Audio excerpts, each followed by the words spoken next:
নমস্কার বন্ধুরা, কৃষি খামারের পক্ষ থেকে আপনাদেরকে অনেক অনেক ভালোবাসা ও অভিনন্দন। তা আজকে আমি একটা ছোট্ট ব্রিডিং ট্যাঙ্ক করেছি, তা আপনাদেরকে পুরোপুরি লাইভের মাধ্যমে দেখানো হচ্ছে। তা দেখুন, দেখতে থাকুন। দেখুন, একটা ছোট্ট আউটলেট লাগিয়েছি মাঝখানে। এই আউটলেট কতটা দেখুন, এই যে আউটলেটটা লাগিয়েছি, বেশি মোটা লাগানোর দরকার নেই। এই আউটলেটটা আপনার যেমন ঘরের ওই ট্যাঙ্ক থেকে যে কানেক্টার লাগানো হয় জল, সেই হিসেবেই ট্যাঙ্ক তৈরি করা হয়েছে। তা দেখুন, গাঁথনি গেঁথেছি খাড়াই করে করে 3 ইঞ্চি গাঁথনি। এর কতটা মজবুত আপনারা নিশ্চয়ই জানেন। আমি নর্মালভাবে করেছি। আগে স্ল্যাবটা ফেলেছিলাম, আপনাদের ভিডিওতে দেখিয়েছিলাম। তা সেই স্ল্যাবের উপরে আমি 3 ইঞ্চি খাড়াই করে করে গাঁথনি গেঁথেছি।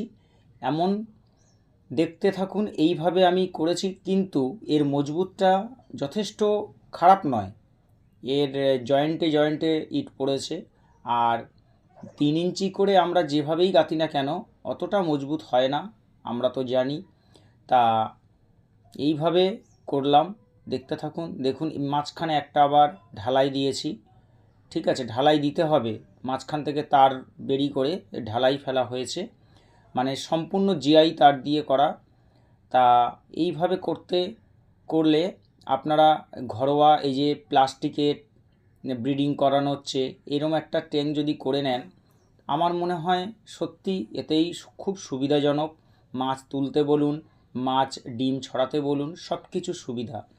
তাই এই জন্য সিমেন্টের ট্যাঙ্কটা আমি ওই বুদ্ধি করে করলাম। খরচা কিন্তু খুবই কমের মধ্যে হয়ে যায়। হ্যাঁ, তো প্লাস্টিকের চেয়ে প্লাস্টিক অনেক ছিদ্র হয়ে যায়, এই হয়ে যায়, ওই হয়ে যায়, অনেক সমস্যা হয়।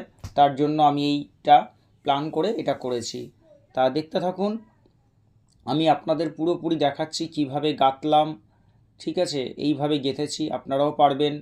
মিস্ত্রিকে বলবেন এইভাবে আপনারা আপনাদের ট্যাঙ্ক করে দেবে।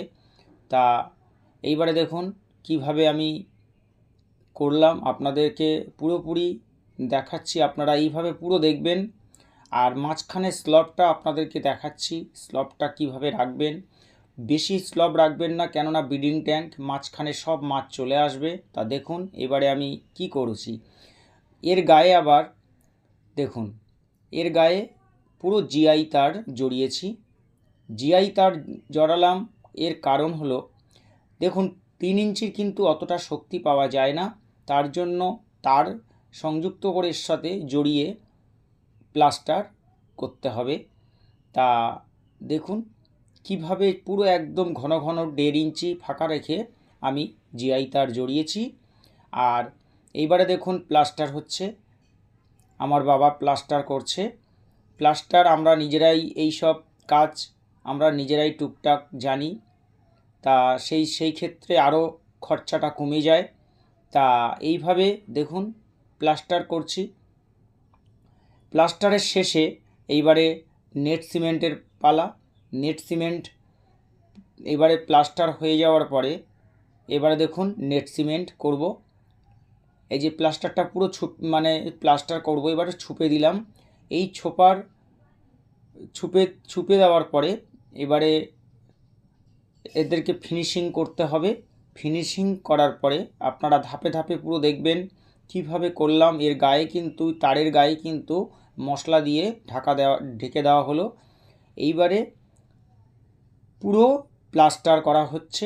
দেখুন প্লাস্টারে ঘষানো হচ্ছে সমান করে, যাতে আপনারা বেশি মোটা প্লাস্টার খাওয়াবেন না, যেটুকুনি প্রয়োজন সেটুকুনি দেবেন।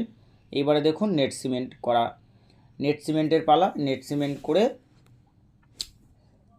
নেট সিমেন্ট হচ্ছে। এই নেট সিমেন্ট ভালোভাবে করবেন যাতে লিকেজ না থাকে, খেয়াল রেখে।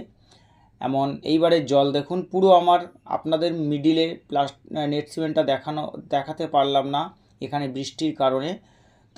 তার জন্য দুঃখিত। এমনকি দেখুন এখন জল ভরে দিয়েছি।